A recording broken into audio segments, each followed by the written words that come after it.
Hello and welcome to Connected episode 266. It is made possible this week by our sponsors, Smile, Pingdom, and FreshBooks.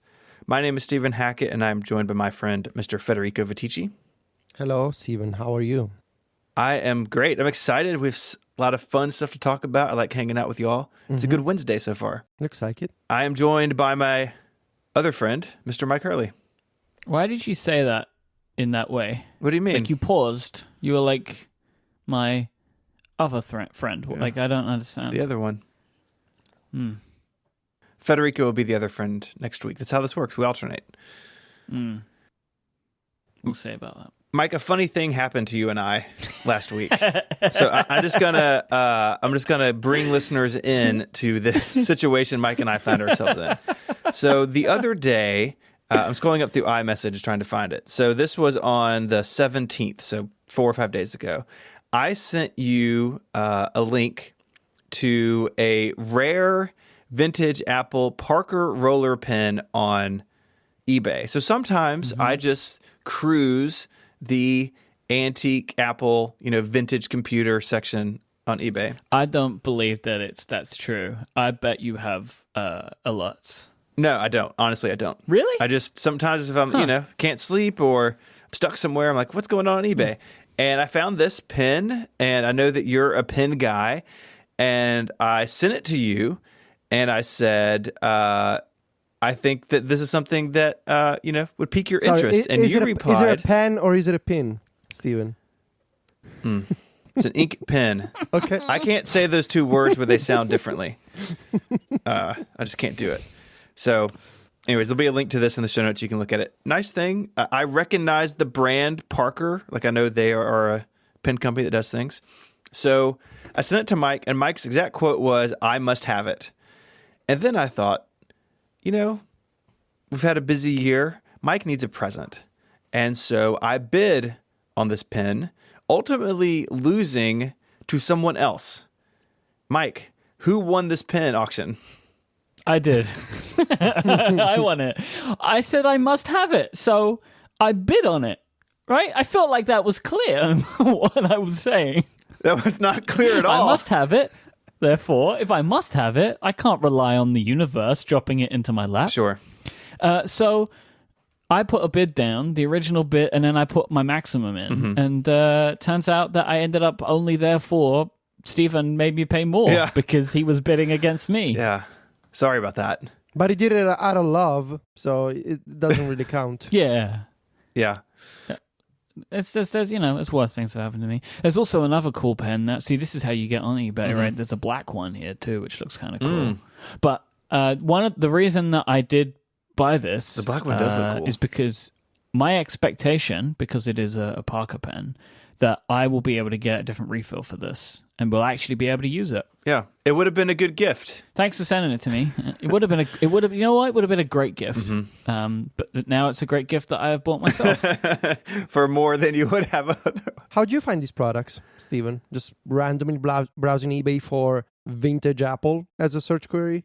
No, there is a vintage Apple, I guess, section on eBay. There's like a category. Okay. But then there's also vintage manuals and merchandise. And there's always weird Apple stuff in there too. So like right now I just searched and the first thing is new old stock vintage Apple Care original rainbow logo lapel pen. Spelled PIN. Sure. That sounds nice. I'll put that in the chat room. So I'm not going to bid on that. So feel free to bid on it. You're not going to get into a bidding war with me. Or is that what he wants you to believe? Oh, that looks awesome. That pin is amazing. Why did they care so much about Apple Care that they made such a cool looking pin? It's expensive. Yeah, you should put that on and walk around the Apple store saying, "I'm the Apple Care guy." You just be like, "I'm the only one that cares." You see, I've got the pin. I'm pretty sure that you you could at least convince 2 people to believe you if you do that. Yeah. Well, y'all remember the amazing prizes I brought to WWDC this year. This is the category from eBay in which they came. Like that disc box and everything that all came from... If you would have gotten me this Apple Care pin or the pen, I would have been much more excited than this stupid old wooden box you gave me. Yeah, that's in your office now. Yep. My Incredible Hulk sits on top of it. See? And the trophy that I won in the Family Feud. Like the real trophy that I won in competition. You won the tiny coffin, right? at WWDC? No. Toilet. Yeah. No, this year. Oh, you mean when you said a tiny coffin, you mean the wooden box? Yeah. That I got. Yeah. Yeah, It it was was like a a tiny diskette coffin box. for floppy disks. That's our eBay follow-up for the week. I don't know. Why you bought the thing? I saw this. It's very you. Elago, who I keep thinking is Elgato, Me but too. it's a different company. Me too. It is. Yeah. Very different company. Mm-hmm. They created a silicone AirPods case that makes your AirPods case look like a Macintosh. Tiny little Original Macintosh. I would say this is not only completely up your alley, it's actually a really cool looking product. It's I not think. too bad, actually. And Mm-hmm. will immediately be destroyed. I've seen a lot of these types of silicone cases for AirPods. Really, they don't seem... I can't really imagine they provide that much utility other than just making your AirPods look cooler. Well, cooler from a very particular point of view, but yes. I think from most point of views, like, I mean, even if you don't know what it is, it looks like a weird little cool thing, right? Like it's like a fun little thing. So I'd noticed that you bought one. I did. What is your review of the Elgato thing? here? Elago? No, there's no T in it. Sure. I did the same thing. The company name is very confusing. It's it's beautiful if you're into this sort of thing. As an AirPod case, it's totally fine. It still wirelessly charges. This company makes a bunch of cool things, Yes, they make an Apple Watch charger thing that I reviewed on YouTube a few years ago. but they also make one that looks like a Game Boy, and they make one that looks like the iMac G3 and Wait, an iPod. what looks like a Game Boy? Hold on. It's all on their Amazon page. Is it Elgato? Is it Elgato? No. Elago.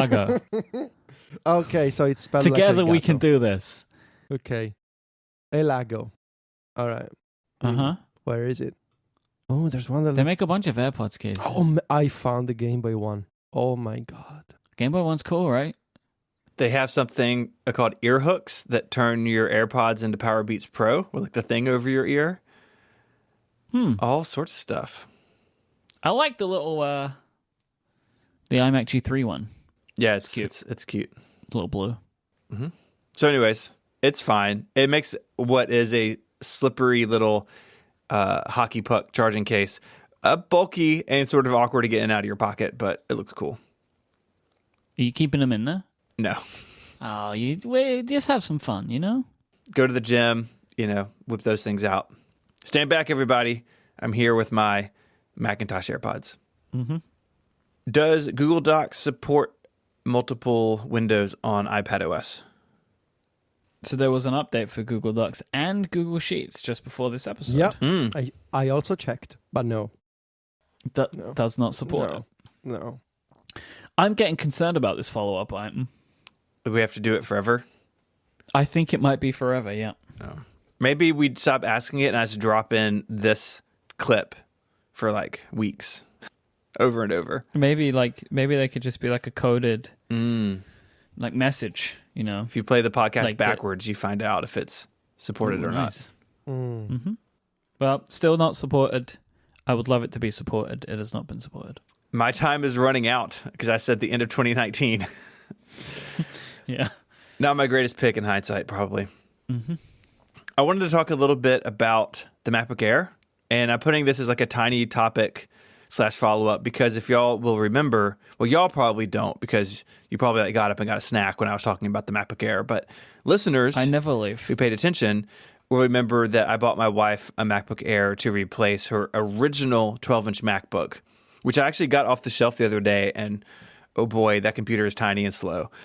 But when I bought her Air, I did 60 gigs of RAM in it, and I wanted to do a bigger SSD. She has a lot of photos, a lot of documents, and it just needs storage. And at the time, for the 2018 MacBook Air, you could do a 512 gigabyte SSD, or you could do a 1.5 terabyte SSD. And this was before Apple dropped their prices, and it basically, I forget exactly what it was. I think it was like almost $1,000 or $1,000, like upgrade to the terabyte and a half. And I just wasn't going to do that on a computer that cost $1,500. Like, couldn't do it. So I got to the 512, And of course, she's out of space. And so I just did the dance of getting an external SSD and putting her photos library on that. She uses this basically as a desktop 98% of the time, hooked up to a 4K ultrafine display. So I have a little SSD, one of those little Samsung T5s hanging off the back of it, moved her photos library to it. But of course, now, if I were to replace this machine, which I'm not going to do for this, but if I were, there's a terabyte upgrade option, and it's like $400. It's just like the thing that really bugged me about this computer. They fixed, but too late to help me. It's $600 from the base, but $400. It's $200 for 256, $400 for 512, and $600 for a terabyte. Okay, from the baseline. I would be willing to do that, but I couldn't because it wasn't an option then. Sorry about that. Myke, tell us about your new computer. Oh, yeah. The iMac Pro is here. And long-time listeners may remember that I bought this computer through fear of Catalina and was getting increasingly concerned. I had lots of people that claimed that they would know the answer to this as to whether my computer would arrive with Mojave or Catalina on it, telling me there was no way that it would arrive with Mojave on it because Catalina was shipping. Well, the answer is that this machine, in fact, came out of the box running Mojave. And I'm very happy because now I have the machine that I wanted. Mojave is weird in a bunch of places. It has lots of, I don't know if people remember this, it has lots of security messages, which I wasn't expecting. So I've got that going on. There's like lots of things want permissions to do things because I've never run Mojave. Well, I have it on my Mac Mini, I think, but I never really do much with that Mac Mini. I don't use it like my machine, right? Like it's just set up and it's doing some stuff for me. But I unboxed it on my Instagram. I'll put a link to my Instagram story. The main problem that I had when transferring over was Migration Assistant. Migration Assistant sucked, to say the least. I bought cables and dongles at Steven's advice, like what is it, Thunderbolt 2 to 3, and then a Thunderbolt 2 cable or whatever. And I set it up on 2 instances and left it for multiple hours. And it just froze, like it just stopped working. The time stopped changing. Nothing was going on. And then after getting frustrated, I then did it from my Time Machine backup from a 1 terabyte hard drive, like spinning disk hard drive that I had as my Time Machine. It took a very long time, but it worked, and it worked consistently, which is something that the iMac to iMac transfer was not doing, right? Like it was getting to a point and it stopped. And it would be like 2 hours remaining for like 5 hours. I was like, well, something bad has happened here. So I did that, and I ended up getting it all set up. I would like to tell you a story of how I significantly upset Dropbox. Sure. Okay. So I installed everything, got the computer set up, got Dropbox, synced everything. That was that. It was all taken care of. But then I noticed that my home folder was named weirdly, right? So let's imagine my home folder was called Myke. It was called Myke123. That's your developer's name. Exactly. Nice. That was good. That was a nice reference. But no, it's because of the third Migration Assistant attempt, right? So the machine was keeping 1, 2, 3 in there. And I was like, I don't want to look at this forever. So I Googled what you needed to do, and I found an Apple support document which told you what you had to do to change it. And like there were a bunch of steps you had to go through to make sure it was all done properly without like destroying things. Like that used to be a real deal breaker on older versions of Mac OS X. Changing your user short name would basically destroy your computer. And so I had to like create a second account, a second administrator account, and log into that one and do it, which was interesting. But they did it.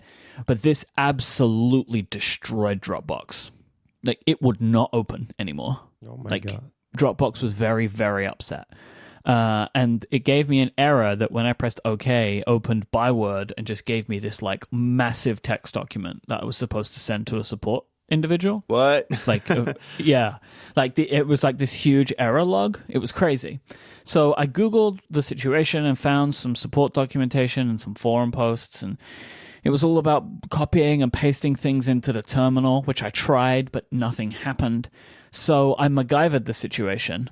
I don't know if people will be proud of my problem solving here, but it worked. What I did was I created a folder in my users folder which replicated the name that Dropbox was looking for. Sure. Right? So I created like Myke123, and then Dropbox would open. So then once I could actually get Dropbox to open, because I couldn't get it to open, I could then remap the location of where the Dropbox folder was supposed to be. Oh. Right? Which was in the new, like what quote unquote new user folder. And then I just copy and pasted all of the stuff into, because then like Dropbox created like a second sub. It was like crazy. It was doing weird stuff inside of my file system. But then when I copy and pasted everything into what was the quote unquote new Dropbox folder that Dropbox then set up because it found the right file path, and everything was fine. And then I just deleted the Myke123 folder, and then Dropbox was set again. I did email a Dropbox support assistant, as I was supposed to do, and they just sent me basically, here's the 5 terminal commands, like the things that are already found on their website, and I was like, don't worry about it, I'll fix it. So that was my Dropbox situation. So this is a word to the wise. Don't change the name of your home folder if you have Dropbox installed, because Dropbox gets really upset. Dropbox gets upset about a lot of things, but it's not a very good app. No, it's getting worse. But you know what? iCloud shared folders, so what you can do. I'm going to stick on Dropbox. I have no interest in moving to iCloud shared folders. Even if you could, check back in next year. Even if I could, I have no interest in it, because like this is one of those like features that, like they haven't been able to get it out of the door, right? Which just means that this is a very hard problem, which makes me feel less willing to trust things to it. Mm-hmm. Yeah. I bought a new Time Machine drive. I had to, as I realized I had a 1 terabyte hard drive and I have 2 terabytes of storage in my new machine. So I was like, eventually I'm going to have to replace it. So I bought a 2 terabyte SSD, one of those Samsung ones. Yeah. Those things are so small. Very small. It's unbelievable. Yep. That I just Velcroed it to the back of the iMac. Oh, poor iMac. I also have a USB hub. Tiny USB hub, also Velcro to the back of the iMac too. These machines are meant for work, right? Like, this is just how it's going to be, I'm afraid. Yeah. I don't want things dangling down. Yeah, I mean, I've got a couple external SSDs, but they're stashed away neatly behind things. But that's fine. It's better than tape. I can get behind Velcro. David Sparks taped stuff to the back of his, and I can't abide that. So I did it too. I taped 2 to the back of my desk. Oh, what is... Oh... But like, so Stephen, the thing is, the Velcro is still tape. So no, but it's cleaner, right? I mean, Sparks do you remember that picture Jason put on Twitter before we all unfollowed him for it, where he taped this SSD to the back of a MacBook Air to run Catalina this summer? Like, that's what Sparks did permanently. I'm sure y'all did it in a nicer, cleaner fashion. No, it's not nice. It's not clean. It's just tape, man. It's just a bunch of tape. I just did it. Like, I didn't measure it or like align it or anything. It's just stuck there. I did do a little bit of cable management though. Oh yeah? Yeah, I bought some of those like Velcro cable tie things and did a little bit of cable management to make sure everything was tidied up again before I installed the iMac Pro. I could unplug everything from this iMac Pro and buy a new one and put it here, and like all the cables just like go right in, like it's all nice and tidy and neat. The thing is though, an uncable managed setup that will still work, but it doesn't work as efficiently because the bits go in straight lines. Right. Yeah, hey, of course, everybody knows that. I don't like, at this point, my Apple retail experience is basically irrelevant because it's been a really long time. But before I was a genius, I was on the visuals team, which is like the team that kind of resets the store for new products and did not that know sort that. of thing. You know what my expertise was? It was cable management. Yeah, I figured you didn't need to ask that question. So we had, the laptops out on the tables. They had to be at a certain distance from everything. And all the cables are supposed to run straight back into the back of the table for like the chargers or whatever. And man, it was like, I'd just get in the zone and do that for hours. It was awesome. You would have a great time here. There's a lot of cables that could be managed better. Well, next time I'm in your office, we'll see how you've done. Would you like my review of the iMac Pro? Yes, please. Yes, an official review. It's faster and quiet. Cool. That's about it, really. I've noticed that, look, no hate, right? New Macs are not as exciting as new iOS devices. everything's just like a bit quicker. By and large, like and this is because of the maturity of the platform. There's just we got the touch bar. Did you think that was? Oh, I see what you're saying. There's just fewer new like features. Sure. Right. Like we're going to talk about the iPhone camera again in a bit. Like that is like a huge leap that they made this year. Like the iMac Pro does a bunch of things that are way better, but they're not like whiz bang features. It's just like stuff is quicker. And it's quieter. It's like I'm very pleased to have those things in my machine. But by and large, most of the time, it doesn't feel like I'm using something different. I mean, I'm sure this is partly in because it looks basically the same, it's just a different color. I do really like the space gray. It looks good. I'm very happy to have a space gray computer. It looks great. I hate that I have so many aluminium things on my desk. None of it matches now, right? Like the audio gear I have is silver aluminium, right? Like, and none of it matches now with the computer, but I am very happy with it because it's doing what I want, right? Like I'm noticing multiple things that are much quicker. So like all of the audio stuff that I'm doing, so anything that exports, anything that processes, they are noticeably faster. But the biggest thing for me that I have noticed is it's not the fact that it is faster, it's all of these things would make my machine's fans kick on, and I have never heard this machine's fans. Mm-hmm.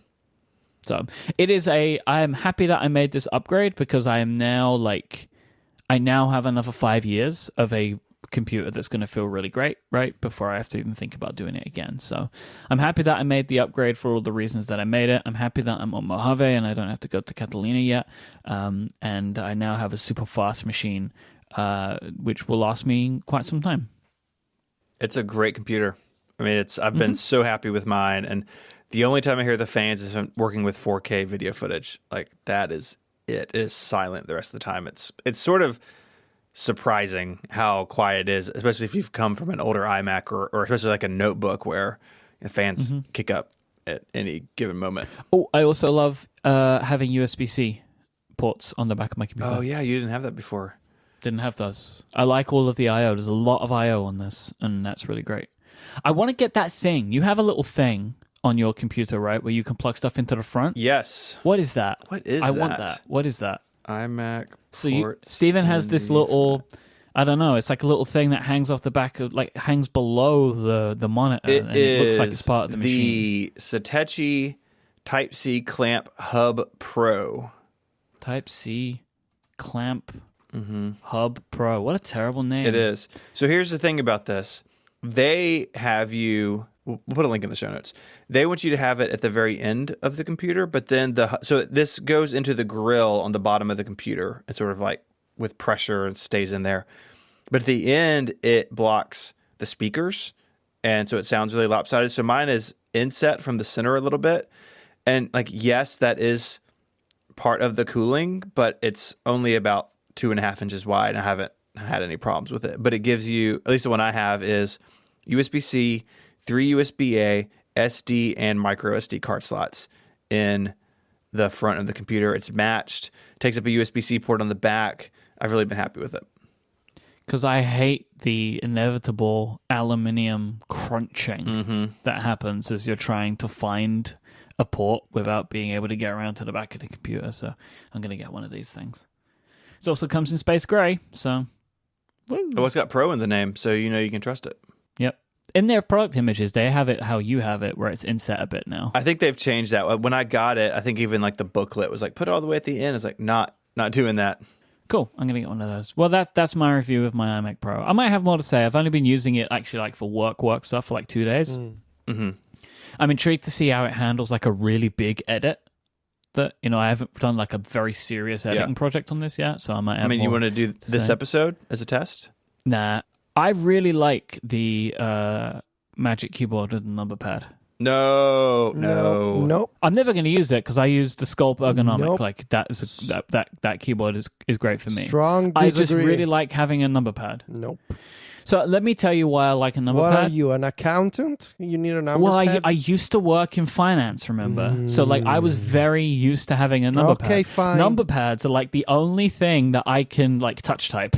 I can't touch type on a regular keyboard, but I'm very confident with number pads. Number pads are the devil's keyboard. You're making a very strong statement there. They are bad. They destroy my muscle memory. Okay.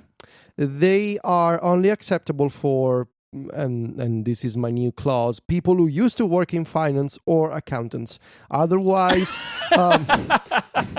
this is just for you, Myke. Otherwise, I'm why would happy you to need get a a buy number? on that Why would one. you need a number pad? It takes up more space. So unless you have a very specific reason, or unless you used to work at a financial institution before, I so strongly wish that Apple would make a space gray Magic Keyboard without the number pad. Like, please. Just saw it off. See? That's There not how must- things with batteries work. I'm pretty sure there's someone on YouTube that must have tried this. You know that guy that like does crazy things with iPhone parts in China? Maybe that guy has done it. You know, the guy that puts like a USB-C port in the iPhone, or like a, you know, what's it called? An amazing YouTube channel where this person. I have no idea what you're talking about. Wait, really? Okay, so there's this YouTube channel. This guy, I think he's an engineer. And for various reasons, he's often in China or maybe he lives in China now, I'm not sure. And he has this YouTube channel where he tries to modify devices, especially iPhones. Oh yeah, he like built an iPhone from scratch, right? That guy. He once built an iPhone from scratch, just out of spare parts that he acquired in China. He did this video that I'm pretty sure we also linked on Mac Stories a couple of years ago. Here it is. It's called Strange Parts. is the Strange YouTube Parts. channel. Thank you. He added back the headphone jack to the iPhone 8 or something. After Apple removed it. Oh, I know this guy. Yeah. So Yeah. maybe try to saw off the number pad from the Magic Keyboard. If there's a person. I have some breaking news, guys. Breaking news. This is in from John Voorhees. John Voorhees reports that Federico has a number pad on his keyboard, See? Logitech Yes, MX keys. I hate it. Yeah, and I hate it. It's like So you are unacceptable to yourself. yes, I hate myself for using this keyboard.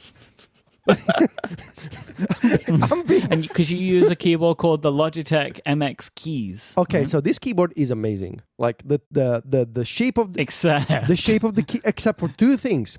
The twisted mind of the people at Logitech who thought that it would be a good idea to only offer one version with a number pad, and the fact that it has to, it needs to have both Windows and Mac OS labels on it. Like, just do a Windows version and a Mac OS version. I don't want to have like, what does it mean? What does it even mean to have?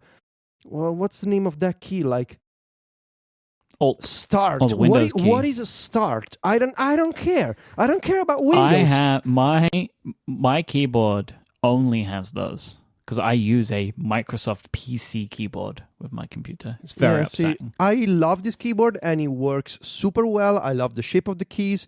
I love the fact that it's got like some type of motion sensitivity so that it turns on the backlit when it knows that your hands are about to reach the keyboard. It supports multi-device pairing. It's super good and I love typing on it. And now my setup basically consists of thanks to your recommendation, Myke, the Clear Look iPad stand, the MX Keys keyboard, and the new MX3 mouse. So I'm all in with the Logitech setup, but they should feel bad. Like they should, when the people that made the decisions, they go back home at dinner, they should think about the fact that they're forcing somebody like me to use a number pad, and they should feel bad about it. And the fact that there's no macOS only specific version. Otherwise, it's a pretty amazing product. But they should feel bad about those two things. Well, at least we know where your line in the sand is. No. The number pad and the Windows symbols, yes. Yeah, but because it's after those, because you will still use a product even if it has those two things that you hate. Because at the end of the day, I really care about the quality of my fingers and the quality and like the fact that my hands are comfortable. So that's important to me. But like I look at it, I'm like, you could have been perfect, but you're not. And I don't even know what's this thing about forcing people to use a number pad. Once again, we're not. Like the majority of people, thankfully, are not accountants. We don't need numbers in our face at all times. And yet, we have these keywords. I don't know. I honestly don't know. But yes, I use it. So busted and all that. Busted. All right. Let's take a break, and then Federico, you're going to tell us about some sort of friends and family situation that you have. Mm-hmm. This episode of Connected is brought to you by PDF Pen from our friends over at Smile. PDF Pen 11 is the ultimate tool for editing PDFs. You can view and edit documents on your Mac, iPad, or iPhone because PDF Pen supports file syncing with a bunch of cloud services. PDF Pen for iPad and iPhone supports iOS 13. You can even use it to scan documents with your iPad or iPhone directly into PDF Pen on your Mac, which is super cool. PDF Pen Pro 11 can automatically turn your documents into fillable forms, plus you can export to Excel, PowerPoint, and more. Learn more about PDF Pen and PDF Pen Pro over at smilesoftware.com/podcast. If you do any work with PDFs, and I bet you probably do, you need PDF Pen. So head on over to smilesoftware.com/podcast to go check it out. Our thanks to PDF Pen for their support of the show and Relay FM. So what you should know is that while I have no extended family, Sylvia does, and her family members have taken on the habit of often calling me and requesting my services in terms of assistance with computers and whatnot. So here's what happened. Her cousin, she's 20. So this is for context, like she's a young person who's somewhat used to technology. She uses an iPhone. She's relatively proficient in using the iPhone and apps and all that. She's a young person. She knows in theory how to use computers. But she's not a nerd. She doesn't read tech blogs. She has no idea what Mac Stories is. Exactly the average user, you may say. She called Sylvia, and then I talked to her because Sylvia, of course, had no idea what her problem was. And basically, the problem was posed as such. My MacBook updated overnight. iTunes is gone. How do I back up my iPhone now? And I thought, okay, that's easy enough. The Mac was set to have automatic updates, and it updated to Catalina, and she skipped all of the notifications like, here's what's new in macOS Catalina and all that stuff.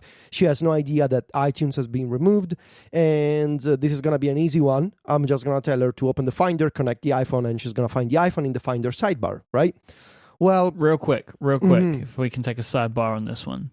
What did you recommend not using the Mac to back up? Like iCloud or whatever? Okay, or so did you here's... just not bother with yes, that? Great question. Really great question. I have no idea why so many of my friends and my family members are so strongly opposed to paying €1 per month for iCloud storage. None of them have an iCloud subscription. They're all on the 5 gigabyte free iCloud plan.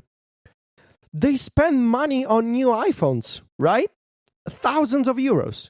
And yet when it comes to paying every month €1, which would be like $1.20 for iCloud, they're like, oh no, I'm not giving my credit card to Apple.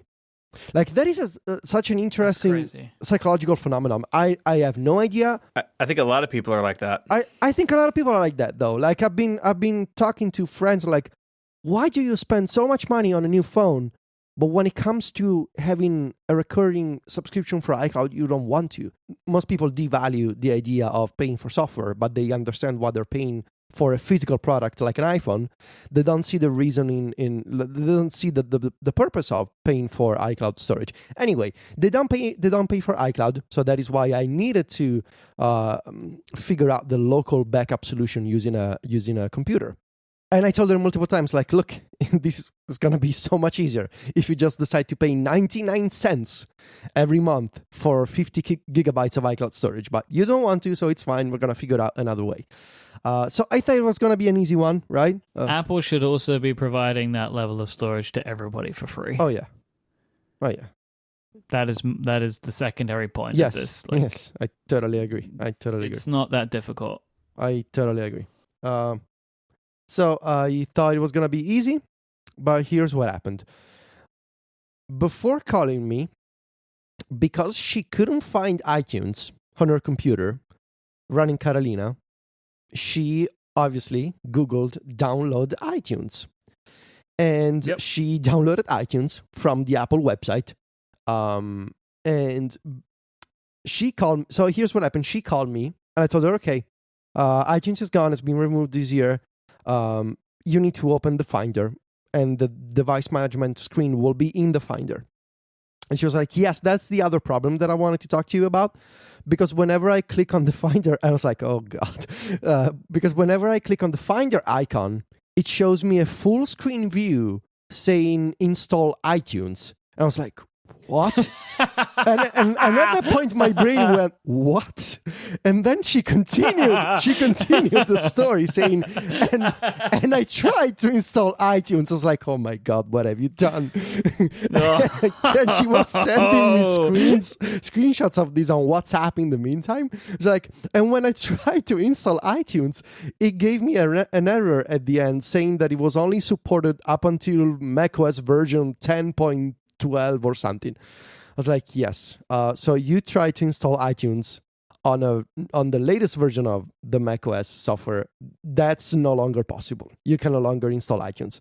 So she was like, okay, then how do I find all my music and back up my iPhone? I was like, okay, so your music is going to be in the music app and your photos are in Photos, and the management and backup stuff will be in the Finder. But it appears that you cannot open a new Finder window. So what was happening was she downloaded iTunes. She opened the DMG file containing the iTunes installer. And macOS has this behavior that I've always found incredibly absurd. That if you DMGs, they can offer like these full screen views with custom backgrounds, right? And so the double clicking on the DMG file open this full screen view, which is technically the Finder. It's the disk viewer built into the Finder for disk images, but it takes over the Finder and it hides the sidebar. And she couldn't navigate out of that view. And the main problem was she couldn't open a new Finder window. And I told her, like, I still cannot believe that the disk image system for installing software continues to exist. Yeah, she was stuck. It is a bonkers system to present to a user. Yes, she was stuck with a full screen Finder view. Well, not full screen in the sense that it was filling the entire screen, but a Finder window with no sidebar, just showing the custom background of the DMG and the icon for the iTunes installer.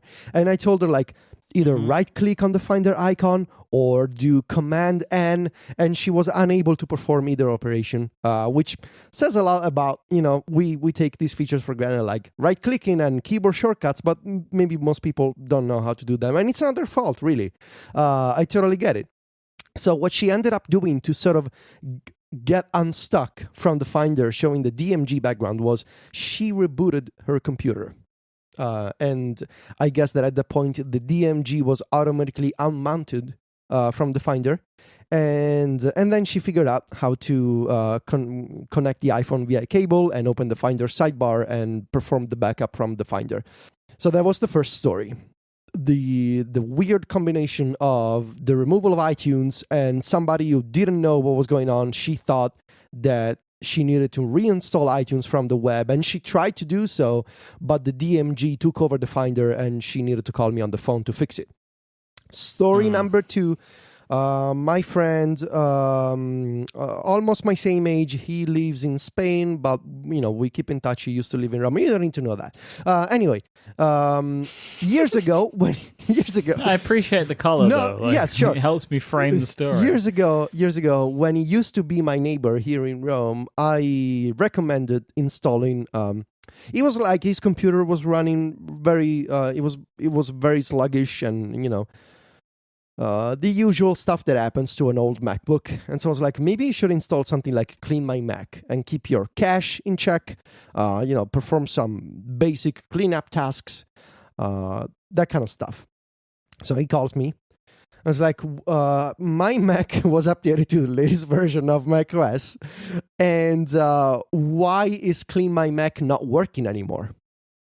And at first I thought it was like a permission issue with all the changes to security in Catalina, but it turns out that it was an older really old version of Clean My Mac that was somehow the 32-bit version. He never bothered to upgrade. He never bothered to check out what the dialogues last year said about this app is going to be unsupported in a future version of macOS. And of course, just one day, he upgraded to the latest version of macOS, and that app became useless. And so he called me because he didn't know what to do, and eventually I convinced him to upgrade to the latest version of Clean My Mac X, which runs as a 64-bit binary on macOS. So that was not as traumatic as an experience on the phone, but it still brought me to this conclusion that the more I think about it, the more I keep thinking that Apple handled this Catalina transition very well for people like us and very poorly for regular people. Most people don't read tech blogs. They don't read Mac stories or listen to Connected. They don't read documentation. They don't follow WWDC. They had no idea that there was going to be a removal of iTunes, or that 32-bit apps were not going to be capable of running on macOS anymore, because they don't even know what 32-bit means. And I'm convinced that, having these tiny alerts or notifications on screen, they're not enough. That people ignore these notifications. People don't read. People don't read what's on screen. Well, because these things are always getting in the way of something you're trying to do. Yes. Right? It's the same reason the new security dialogues are silly, right? The exact same reason. People don't care. So for a critical transition, such as removing iTunes, which, like it or not, so many people still rely on iTunes for syncing music locally, because, again, they don't want to pay a subscription for Spotify or Apple Music, or cutting off older apps from the OS. Apple should have been more in your face, or more clear, more aggressive. I don't know how, but do something. Right? A single notification or a single alert that gets in the way and bothers you when you're trying to do something is not enough. Like, where's the Instagram campaign? Like a funny video that tells you iTunes has gone away, but now you have all these new apps on your Mac. Like, you need to reach the regular people in the way the regular people must be reached.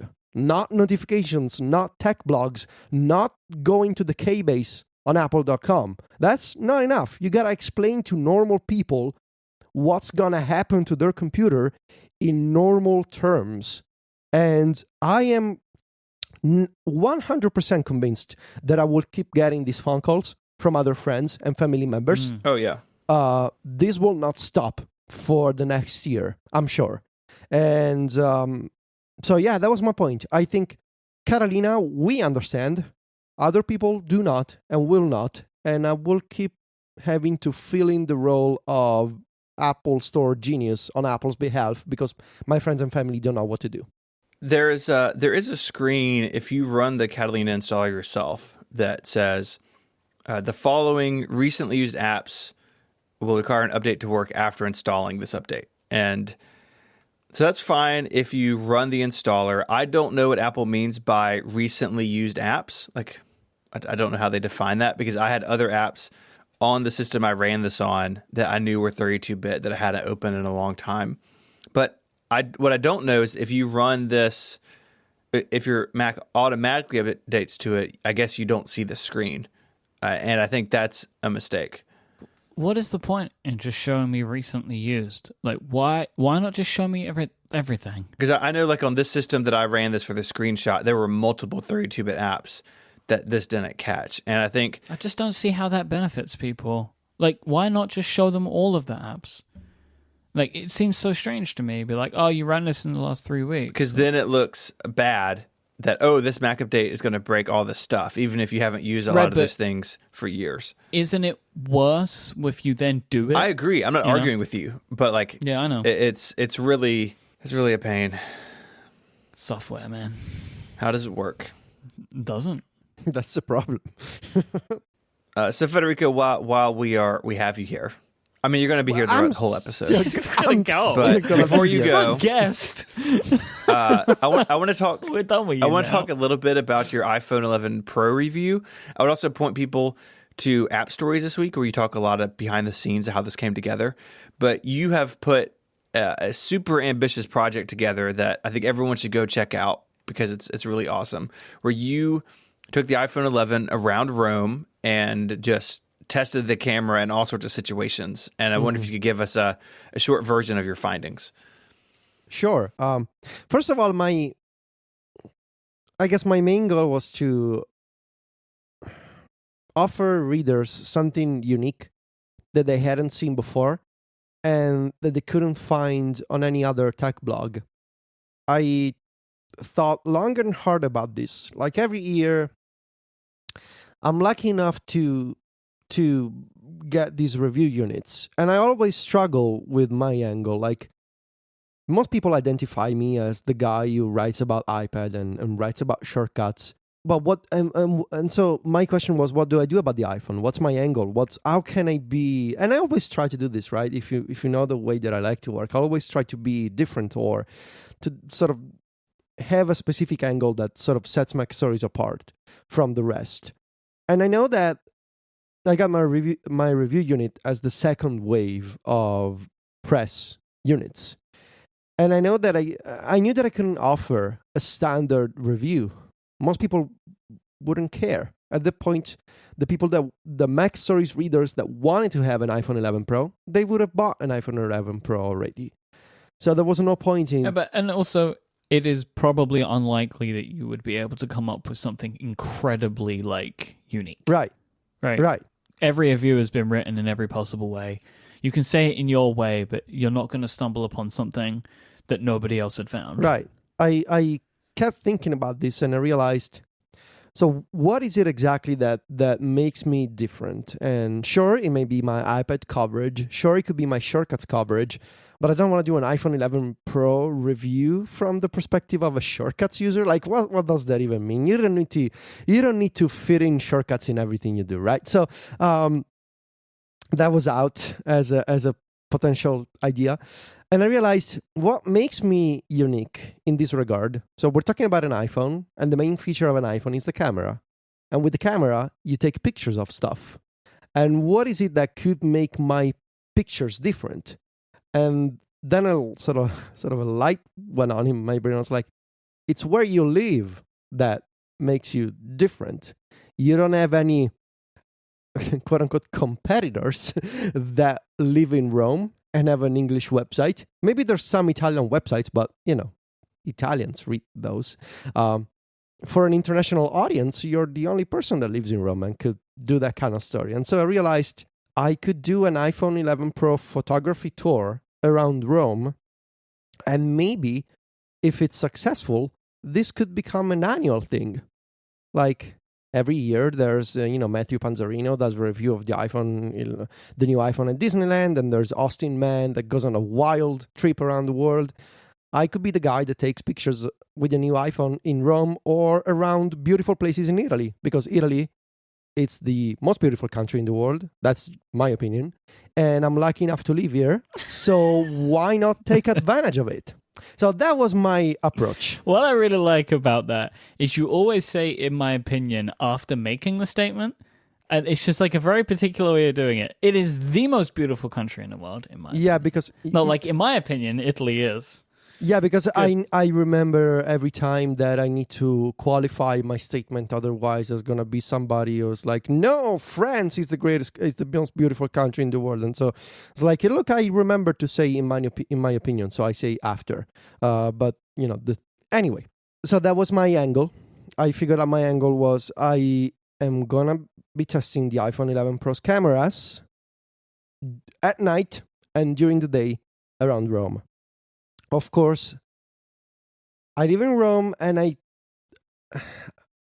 I can navigate the center of Rome, at least some parts of it, but I have friends who know the city and especially the center of the city much, much, much better than I do. And especially they know how to drive around the center of Rome while avoiding the no cars areas of Rome. I don't have that type of knowledge yet. I've only been living in Rome for the past 6 years. Some friends of mine have been living in Rome for 30 years. So I requested the assistance of 2 close friends of ours.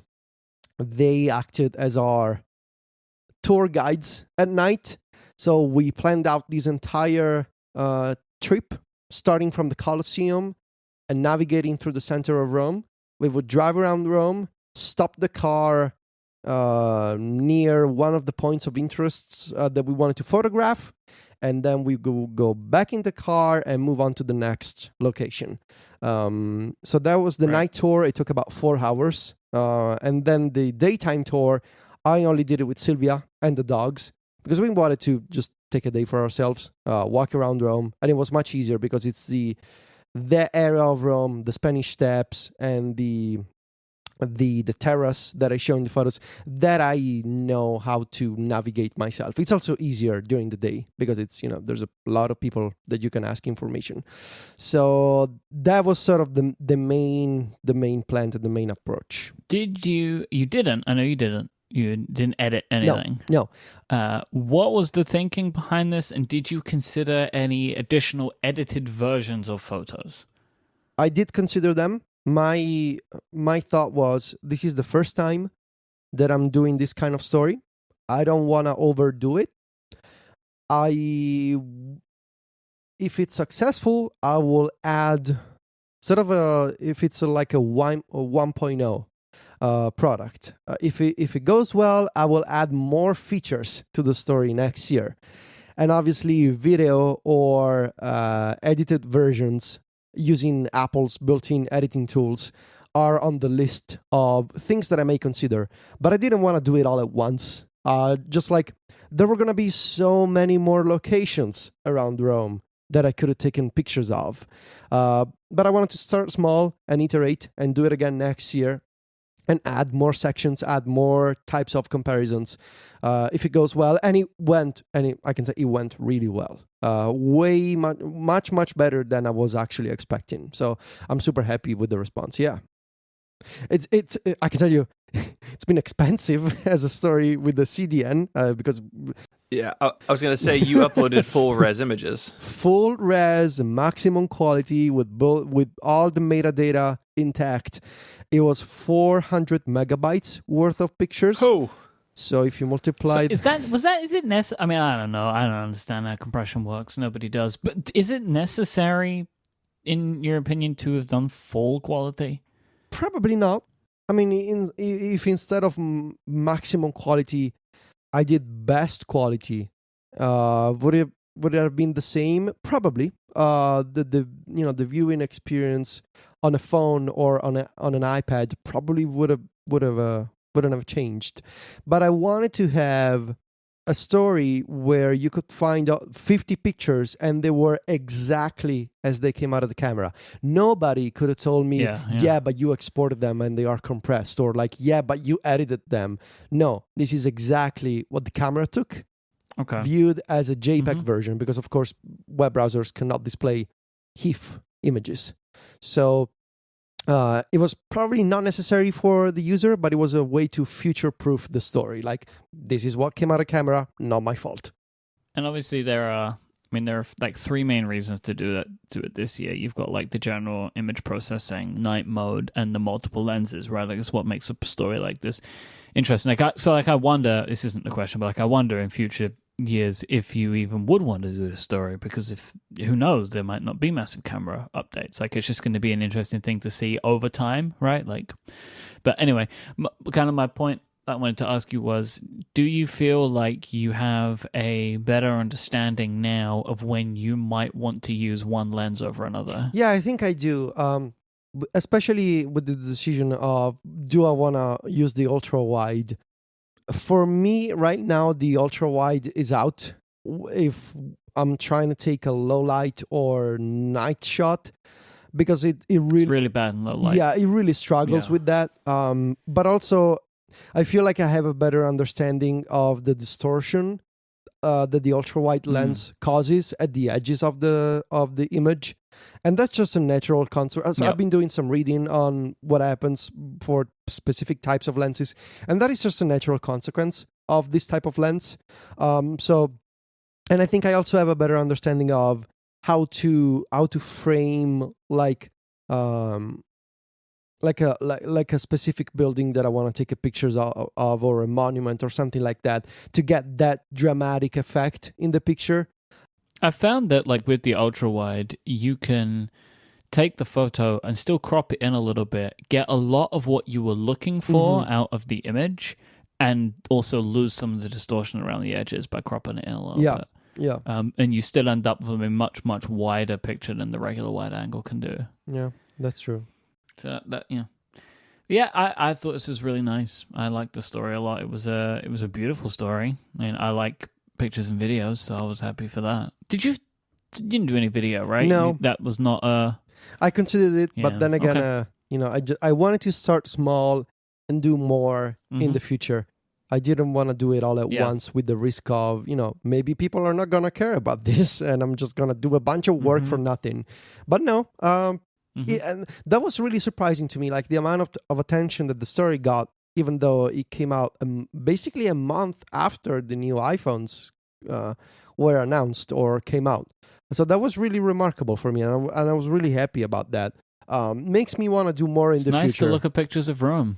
Yeah. Right? Like, it's just nice to look at So that was my pictures, point. so. Like, what better way to write a story about the new iPhone than letting the story itself do the work for you? And in a way, I put together the story, but in a way, Rome as the city did. Because without the subject, this story would have been super boring. Just pictures of buildings taken from my balcony and my dogs. I mean, sure, pictures of dogs are fine, but when you look at the Colosseum and all, and the obelisks and all the other stuff and the fountains, I'm lucky to live here and to have all this material around me, and there's so much more that I want to do for next year. Like, my friends and I were already talking about the next version of the story. We're going to go underground. So that should be fun. Oh, boy. Yeah. The sewers of Rome. Uh-huh. That's what we're looking for. You've got to turn this into like some sort of European tour, right? Like eventually photos of Rome will be boring and you got to go somewhere else. So my thought right now is that I can do Rome for another year, but then I got to switch locations. So we'll see. We have some ideas in mind already. First, it's going to be an Italy tour, and there's so much more here that we can use for photographic material. But then maybe eventually Europe. But then as soon as I expand to Europe, there's going to be more competition because there's there's people from the UK, of course, and people from France and Germany. Sup? And they have English blogs. Exactly. So as long as I'm the only relatively popular English blog based in Italy, I should be relatively okay in terms of competition. So hopefully I can continue doing this. It's been super fun to do and very different, and a nice way to get work done after the iOS review. I needed something like this, something very different and very fun and unique that also involved my friends. So that was really fun. All right, we're going to tackle a bunch of new / rumored hardware. But first, I want to tell you about our second sponsor. That is Pingdom. While you've been listening to this podcast, how would you know if your website had gone down? If customers couldn't click buy now or access your content, you could stumble across that problem by luck. Maybe you hear about it on Twitter, but that's not good because you need a system. You need something to tell you that everything is running smoothly on your site, and more importantly, when it's not. You need Pingdom. Pingdom will let you know the moment your site goes down in whatever way is best for you. So I get push notifications and emails if we have an issue at Relay. And they're smart. They get the information needed to solve the issue sent to whoever needs it, whether it's one person or a whole team. They are dedicated to making the web faster and more reliable. They use more than 70 global test servers that emulate visits to your site, checking on its availability as often as every minute.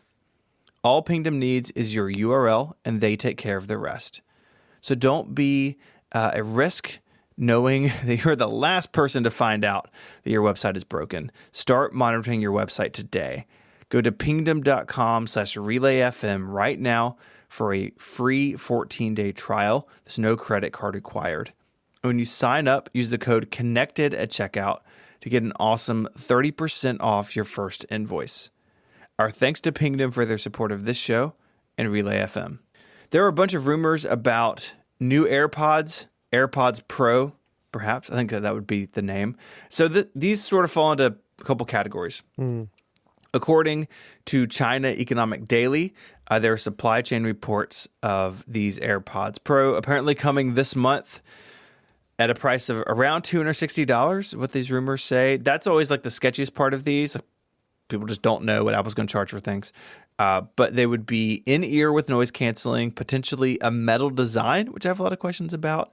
You may think, well, that's just one report. Well, Apple, from time to time, they leak their own products and their software. You remember the HomePod data leak a couple years ago? We leaked the iPhone 10.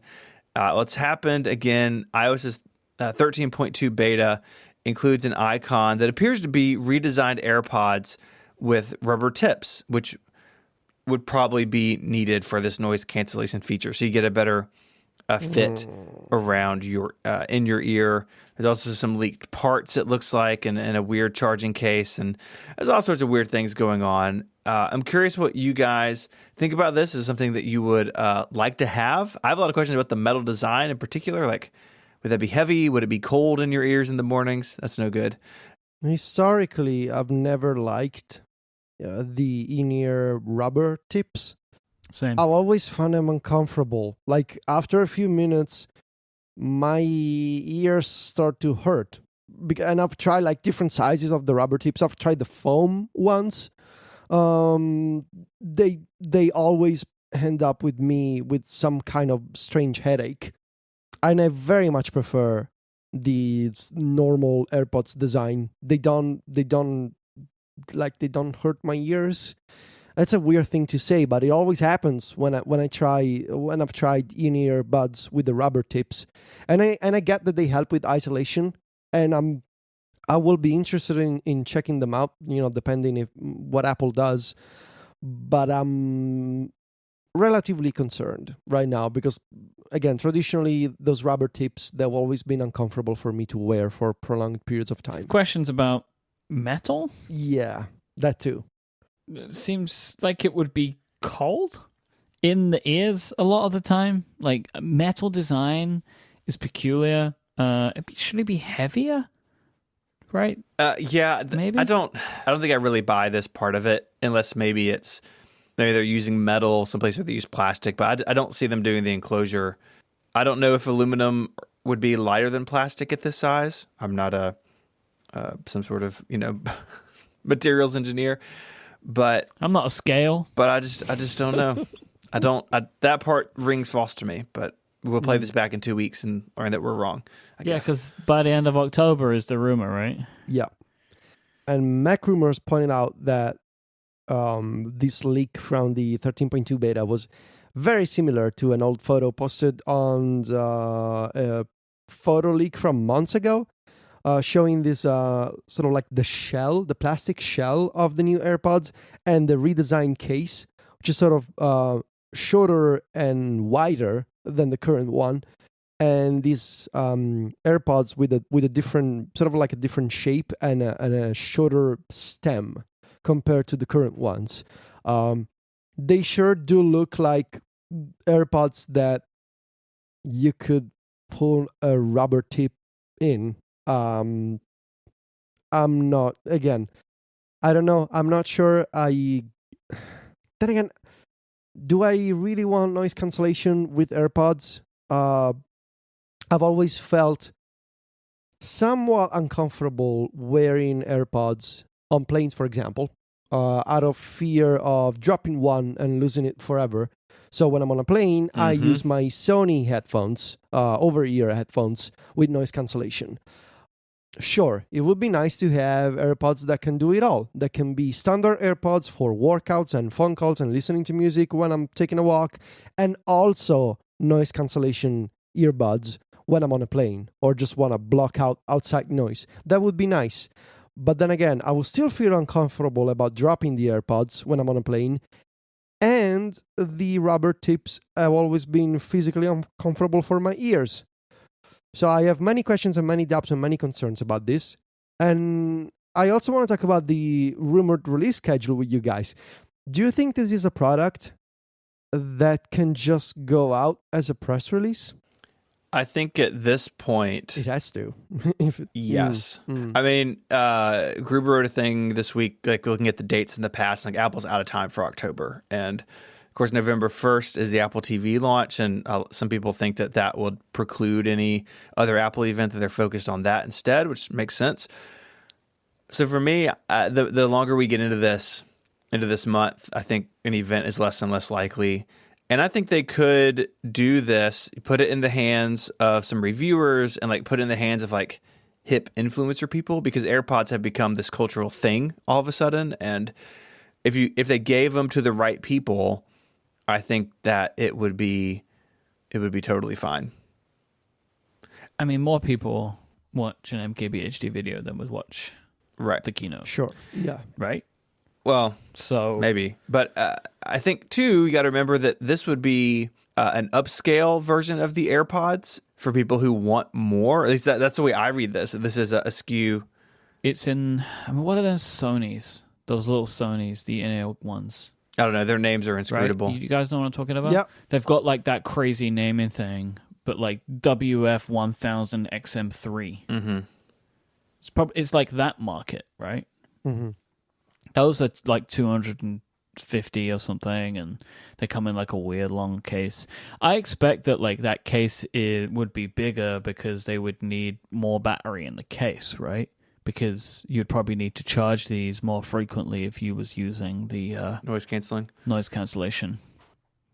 Yeah, I don't know. That's another question I have. But I guess the question I come back to, like the release and how they position these. Like for the holidays, would the AirPods as we know them today, the standard AirPods, be more popular than these? Or does Apple want to push these and make these the sort of default AirPods? And if you want the cheaper ones without noise canceling, they're available too. Which I hope they are, because I, for one, do not like noise canceling. If these were the only AirPods and you could not turn it off, I would not buy them. Like I do not want noise canceling headphones. And so I think there's room for both of these to exist at once. And so, you got AirPods for the holidays, and if you want something nicer, these are available, in which case, put them in the hands of some cool people on Instagram and YouTube and just let it go. Beats Solo Pro. These are new on-ear Beats headphones with active noise cancellation. They also have the pass-through feature, so you can selectively choose to hear what's going on, right? You can press a button and it uses microphones to pass the sound through to your head. Released just to impress people. No press event. Yep. They have a H1 chip in them. So they have the chip that the most recent AirPods have in them. 22 hours of audio when you're using noise cancelling, 40 hours of audio without. They turn on and off when you close them, like when you fold and unfold them, which is clever. It costs $300 and in a bunch of colors. I'll put a link to Unbox Therapy video where Lou of Unbox Therapy, he opens them up. You can take a look at them. You can see what they look like if you want, and he tries them out and stuff like that. These look cool, but what is that price? Like, what is that price compared to those Sonys that everybody loves? Yeah, is it similar? I think it's the same price. I think those are $299. So, or maybe $349. But they're close. Basically, it's very close. I don't know. I mean, maybe my head is the problem here. The solos always also give me a headache too. So they're too tight. They are too tight, and the top of my head hurts after like 30-40 minutes wearing I have the Beats Solo 3, Solo 2.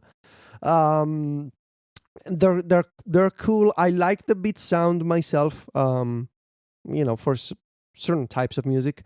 But yeah, they give me a headache, so I cannot wear them for 2 hours. And but I also wanted to point out how the control center integration for active noise cancellation.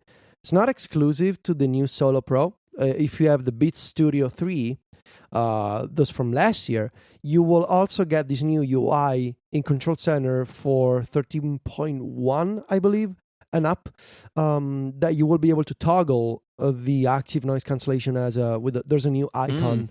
If you select the playback device. Actually, I think if you press on the volume slider, you will get this new icon in the middle of the screen at the bottom that lets you toggle the noise cancellation on and off from Control Center. So no need to fiddle with the touch controls, which I can never remember. Any headphone that I have that features touch controls, I cannot remember them. So because they are Beats and they're made by Apple, they have this custom integration with iOS, which is super cool because you can do it all from Control Center. So they are $350, the Sony ones. Yeah, okay. HeadPods. This was a product that we had assumed would exist at some point, and we'll assume naturally that these are basically the features of what would be a over-ear, like headphone version of AirPods. These are on-ear. The Solos are on-ear. Oh, well, I don't really know if we know whether Apple would make over-ear or on-ear, right? Like, I don't think that people would really know that, but whatever it is, right? Like, these are close to feature set-wise. And I wanted to ask you both, does a product like this mean that Apple wouldn't make headphones that are like AirPods? They could still make a $400 version that's over a year. Yeah. And that's bigger and better and has more battery, and I would buy it, honestly. Like, if they can make them... I mean, there is a world in which Powerbeats and AirPods both exist.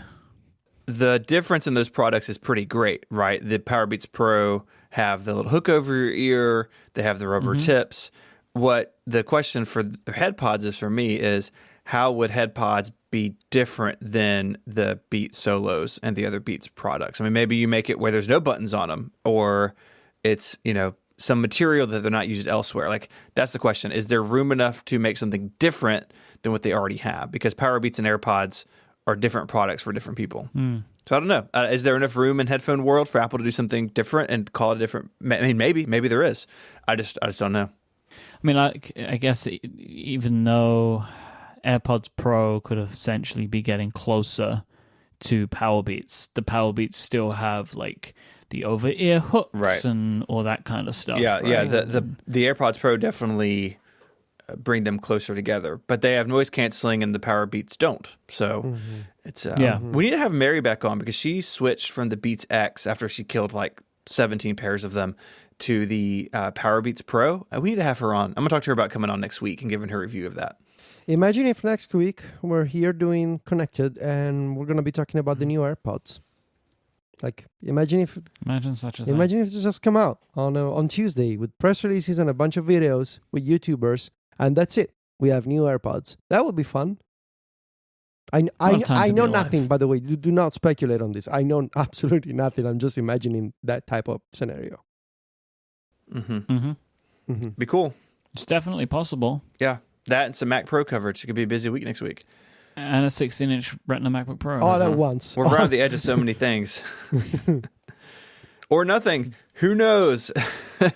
And don't forget our tile competitor that everybody apparently wants. Never gonna happen, man. I mean, I've been thinking about this product. I kind of don't care about it, I think. It's the air power of tracking. It's not that exciting, is it, really? I mean, like, I'm pleased. Like, go for it. You do you, but... I wish that I could be a person that loses things more often to use that kind of product.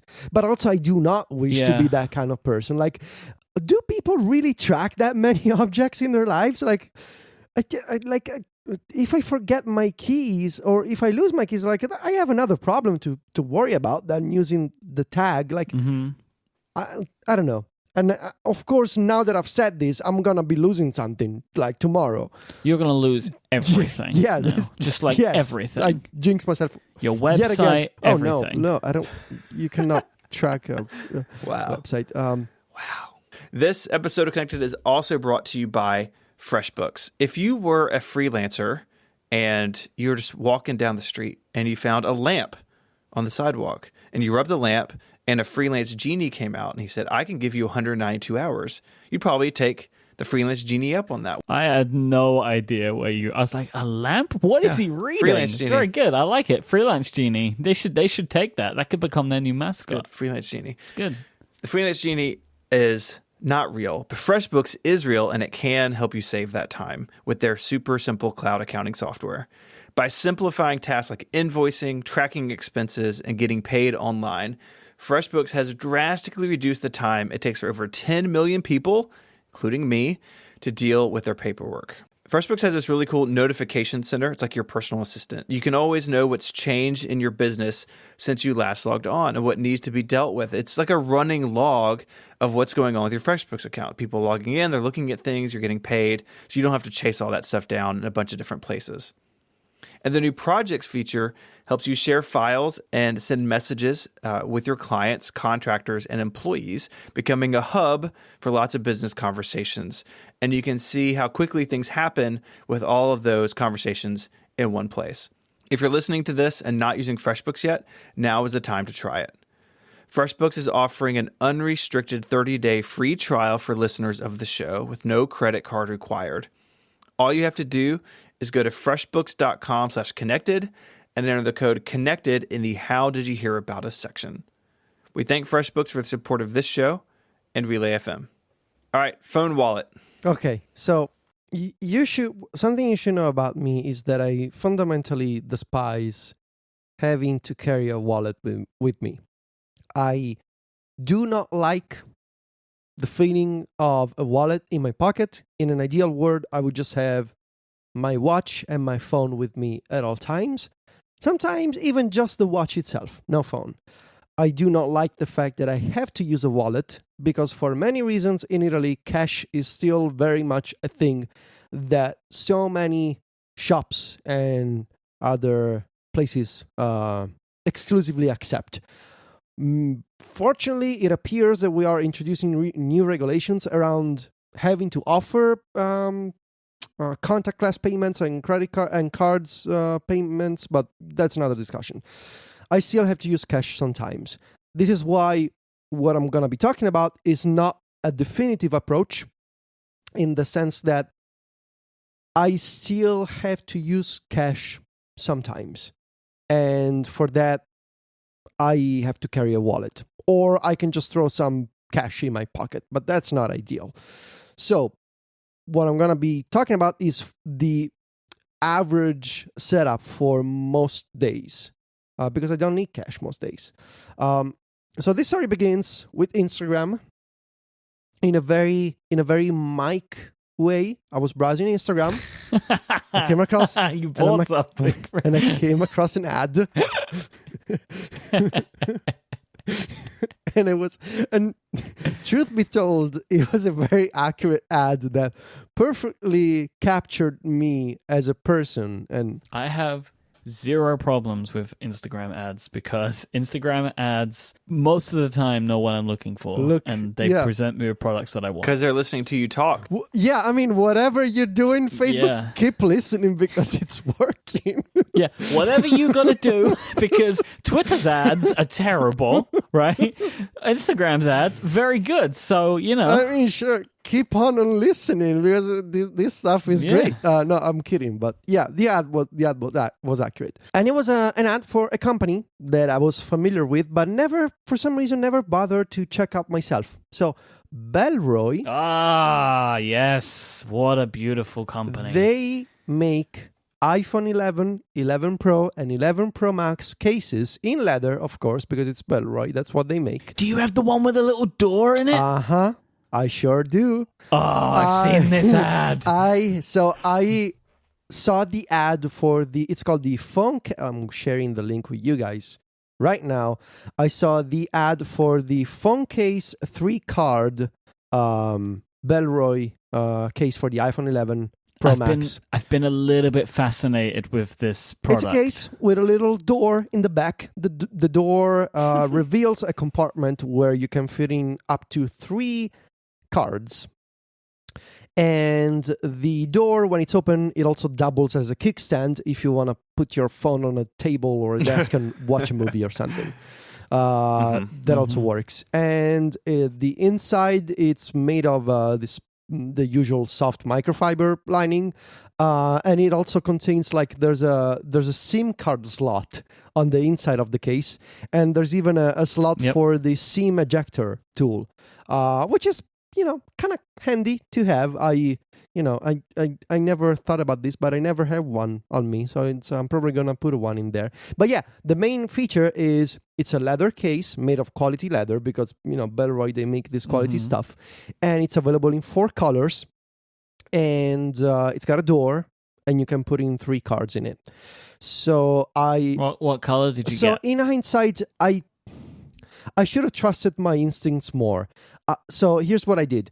I bought the standard version with no door, just the Bellroy leather case in coral, and I thought, I don't want to risk it with the wallet case. I'm just gonna get the black one, and I should have gone with the coral one for the or the caramel, like the brown. I don't like the really brown. nice It makes me look like an old person. Okay.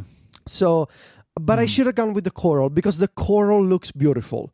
I have the standard leather one with no door in coral, and it's so pretty. I'm looking at it right now, and I actually prefer it to the Apple leather case. It's got these matte sort of edges that are dark gray. It sort of looks like a Google Pixel. I was watching the Google Pixel 4 review from MKBHD last night, and Sia was like, "Hey, it's got the same case as yours." Like, no, that's the Google Pixel. It's the default color scheme of the Google Pixel 4. This is an iPhone case. But yeah, it's got that color scheme, and I should have gone with coral for the 3 card as well. Maybe I'll buy the another. I don't know. Anyway, so I have 2. Here's what I'm doing. When I go out, I have my driver's license, which also works as an ID in Italy for law enforcement. If they want to see an ID, that also works, and it's a tiny pink card. Then I have my ATM card and my credit card. So 3 cards. They go into this iPhone case, and it's glorious because it's everything I need. How thick? It's not that thick, honestly. It's thinner than an iPhone. Obviously, it's thinner than an iPhone with the smart battery case. It's a bit thicker than the standard leather case. It's not too bad. It's not as thick as having the battery case on. And I used an iPhone XS Max with the battery case for 6 months, and I survived. And having the wallet case is totally fine. I've been going out with just my iPhone and these 3 cards for about a week now, and I love it. I don't have to have a wallet on me anymore, and I can just open it, and every time I open it, I get the little bit of joy, and it's like, yes, I have a phone that is also a wallet. I've become one of those people, and I love it. I made fun of those people for years. How does the door stay closed? It stays closed very well. It's magnetic, so it snaps in place. Never opens. It's not a mechanical system in that, like, there's no button or switch that you need to press. There's a little you just flip it open. It's magnetic. There's a little section that's like indented, and you put your finger in there and you flip it open, and then when you're done, you close and you hear the magnetic snap. It's very satisfying, and it stays closed. Of course, the leather, super high quality. My only complaint is that, yes, I should have gone coral. I should have trusted my instincts more. But otherwise, now when I go out and I don't need cash, I have an ID, an ATM card, because some places they do not. It's a debit card, and some places do not accept my credit card.